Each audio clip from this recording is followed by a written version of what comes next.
Button నొక్కుడు కార్యక్రమం బాధితులంతా button నొక్కుడు కార్యక్రమం బాధితులను ఎందుకంటానంటే బటన్ నొక్కి డబ్బులు ఇచ్చి వాళ్ళతో రెట్టింపు డబ్బులు వెనక్కి తీసుకునేటువంటి కార్యక్రమంలో భాగంగా ఓవైపున మద్యం ధరలు పెంచడం, ఇసుక ధరలు పెంచడం, నిత్యావసర వస్తువుల ధరలు కూడా పెంచడం, గ్యాస్ ధర పెంచడం, డీజిల్ పెట్రోల్ ధరలు పెంచడం, ఇవన్నీ కూడా ప్రజల మీద పెనుభారంగా మారినటువంటి పరిస్థితులు దృష్టిలో పెట్టుకొని ఈ కొత్త ప్రభుత్వం కూటమి ప్రభుత్వం ఏర్పడిన వెంటనే సామాన్య ప్రజలు నిత్యావసర వస్తువులు కొనడంలో ధరాఘాతం పడకూడదు, అంటే శరాఘాతంగా మారినటువంటి ధరలు ధరాఘాతంగా మారకూడదనే ఆలోచనతోనే చంద్రబాబు నాయుడు గారి ఆలోచనతో ఈ రోజున ఈ కూటమి ప్రభుత్వం నిత్యావసర వస్తువుల ధరలు మీరు ఒకసారి బజార్లో గమనిస్తే కందిపేడలు 181 రూపాయలు ఉంది.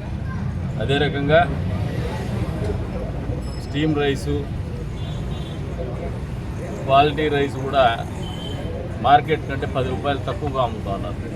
దానికి కూడా రిస్ట్రిక్షన్స్ ఏమి లేవు ఇంత అని చెప్పేసి ఎవరైనా వాళ్ళ ఐడెంటిటీ చూపించేసి పౌరుడైతే చాలు కొనుక్కొని పోయేటువంటి పరిస్థితి. ఎక్కడ కూడా హర్డిల్ ఫ్రీ, హ్యాజల్ ఫ్రీ రెండు కూడా ఎక్కడ కూడా ఇబ్బంది లేనటువంటి పరిస్థితుల్లోనే నిత్యావసర వస్తువుల ధరలు కిందికి దింపాలా, ప్రజలకు అందుబాటులోకి తీసుకురావాలా అనే ఆలోచనతో చేస్తున్నటువంటి కార్యక్రమం ఇది. ఈ ప్రభుత్వం చిత్తశుద్ధి అనేది మీరు ఒకసారి గమనిస్తే గడిచిన 40 రోజుల ప్రభుత్వం ఈ 40 రోజుల్లోనే దాదాపు 40 రోజులు కూడా కాల 13వ తారీఖున పొలువు తీరింది. ఇంకా 13వ తారీఖు నెల రోజులు కూడా కాల.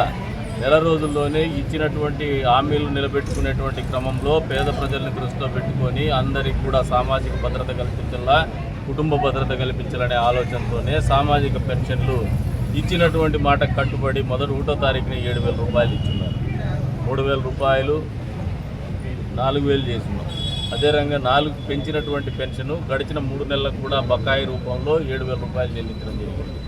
అంతేకాకుండా ఇసుక 8వ తారీఖున ఇసుక చెప్పినటువంటి ఇసుక ఉచిత విధానం దాన్ని కూడా తప్పులు పట్టేటువంటి ప్రయత్నం జరుగుతుంది. కానీ ఈ రోజున కుటాగుల దగ్గర పోయి నిలబడి చూస్తే తెలుస్తుంది ఎంత పెద్ద సంఖ్యలో ఇసుక వినియోగదారులు, భవన నిర్మాణ కార్మికులు క్యూలో ఉండి మరీ తీసుకోలేనటువంటి పరిస్థితి. ఇంకా ఎవరైనా కూడా కావాలంటే పోయేసి వాగులు వంకల్లో ఎక్కడైనా ఉంటే చంద్రబాబు నాయుడు గారు ముఖ్యమంత్రి గారే గౌరవ ముఖ్యమంత్రి గారే చెప్తూ ఉన్నారు, వాళ్ళ ఇంటి అవసరాలకు ఏదైనా కావాలన్నా వాళ్ళ వినియోగానికి ఏదైనా కావాలన్నా కూడా ఎద్దుల బండో లేదంటే ట్రాక్టరో తీసుకుని పోయేసి తోలుకోమని చెప్పేసి కూడా చెప్తాను. ఎందుకంటే పారదర్శకంగా పేద ప్రజల కోసం ఇచ్చినటువంటి మాట నిలబెట్టుకునేటువంటి ప్రభుత్వం కూడా లేదని కూడా చెప్తాను. అంతేకాకుండా ఈసారి చెప్తూనే ప్రభుత్వం ఏర్పడినటువంటి వెంటనే మొదటి సంతకము మెగా డిఎస్సి మీద పెడతామని చెప్పేసి మెగా డిఎస్సి పెట్టినటువంటి కార్యక్రమం. గదిలో కూడా మెగా డిఎస్సిలో పరీక్షల్లో పోటీ రాయబోయేటువంటి అభ్యర్థులకు కూడా ఉచిత శిక్షణ శిబిరం కూడా ఏర్పాటు చేయబోతున్నామని చెప్పేసి కూడా ఈ సందర్భంగా తెలియజేస్తున్నాం. తొందరలోనే వాటి వివరాలు కూడా వెల్లడిస్తాం. మరి చెప్పిన ప్రతి మాట కట్టుబడే ఈ ప్రభుత్వం ముందుకు పోతూ ఉంది. ఈ రాష్ట్రంలో ఏదైతే కొరబడిందో గత ప్రభుత్వ హయాంలో ప్రజల్లో సంతోషం లేదు, ప్రజలకు చేయడానికి పని లేదు. అదే రకంగా ల్యాండ్ టైటిలింగ్ యాక్ట్ పేరుతో వాళ్ళ ఆస్తులకు కూడా భద్రత లేనటువంటి పరిస్థితుల నుంచి ల్యాండ్ టైటిలింగ్ యాక్ట్ నుంచి కూడా విముక్తి కల్పిస్తూ దాన్ని రద్దు చేయడం కూడా జరిగింది. అంటే ఇన్ని రకాలుగా ప్రజల జీవితాల్లో సంతోషాన్ని నింపేటువంటి కార్యక్రమం ఈ ప్రభుత్వం చేస్తూ ఉంది. చంద్రబాబు నాయుడు గారి ఆలోచన ఒక్కటే, ఈ రాష్ట్రం సర్వతోముఖాభివృద్ధి పూర్తి స్థాయిలో సర్వతోముఖాభివృద్ధి జరగాల. అంతేకాకుండా సంతోషమే సూచికగా ప్రజల జీవితం ఇక్కడ ఉండాలా, జీవన ప్రమాణాలు ఉండాలనే ఆలోచన.